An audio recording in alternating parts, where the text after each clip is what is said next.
السلام علیکم ملګرو په دې ویډیو کې به څلور ډېر غټ خبرونه تاسو سره شریک کیږي. ټول نه پیله خو د عمران ریاض حوالې سره یو ډېر غټ خبر راغلی. تاسو له معلومه وي عمران ریاض تیر شوي 4-5 میاشتو داسې بیخي بې درکه د اړو پته نه لګي چونکې دغه حوالې سره څه خبرونه هم راغلي او دغه د وکیل میا اشفاق علي هم څه داسې خبرونه شریک کړي او هغه الریډي تاسو سره ما شریک کړي. خو چې نن کم خبر راغلی دی یقینا د خوشخبری خبر دی.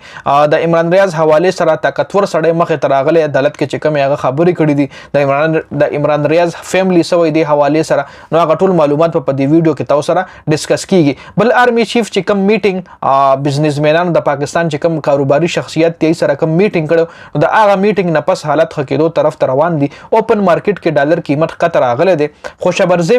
خو شبرزیدی په لایو ټي وي کې ویلي چې د آرمی چیف ملاقات نه امید یم. او شبرزیدی دا خبره ولې کړې ده په دې باندې وهم ډیټیل سره خبره کو.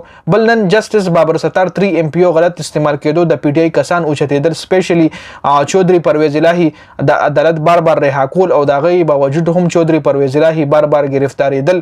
نو جسټس بابر ستار 3 ایم پی او اختیارات بل سماعت پورې معطل کړي دي. جی ټول نه پیله د څومره هم خبرونه تاسو سره ما شریک کټو نه پیل د عمران ریاض حواله سره ډیټیل سره خبره کو. د عمران ریاض حواله سره کوم خوش خبری راغلی ده.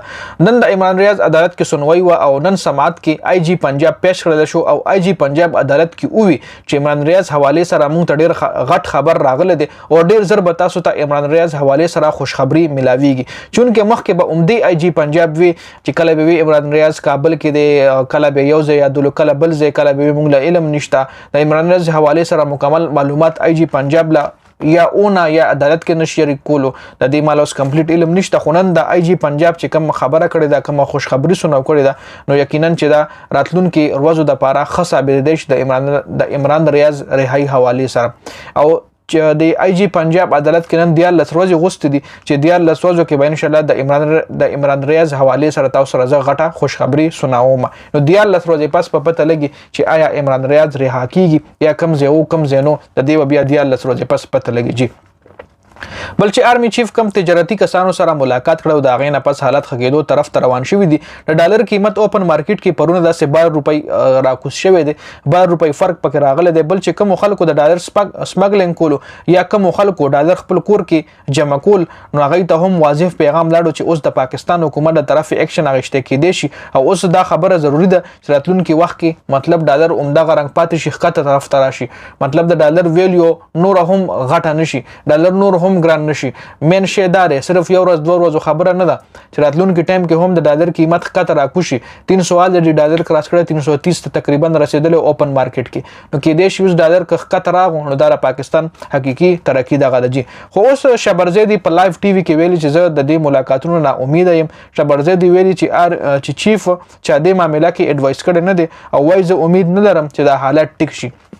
بل شبرزیدی دا هم ویلي دي چې کومه اداره د معیشت ټیکولو ذمہ داری اخلي نو عوام به هغه خلکو نه خوشحال نه وي او چیف ته پکار نو چې د پاکستان په بزنسمنانو باندې یقین کولو دا خلک ډیر مفاد پرست خلک دي او دای مطلب د یقین قابل نه دي او آرمی چیف له پکار نو چې هغه د معیشت د بیړه په خپل سر باندې شته. د معیشت د بیړه وسوک په خپل سر باندې اخلي چې زموږ د ملک سیاستدانان ټیک نه دي زموږ د ملک بزنسمنان ټیک نه دي زموږ د ملک چې آرمی چیف فیصله خپل سر باندې ارسنال دا فیصله دا ارسه اخلي سوق په سر باندې د ملک سي دي حالاتو د رسیدل دا براکوزي سوق دي حالاتونه ملک به مهنګي څنګه ختميږي چې یو قسم ذمہ داری نه اخلي نو دا به کمیږي څنګه.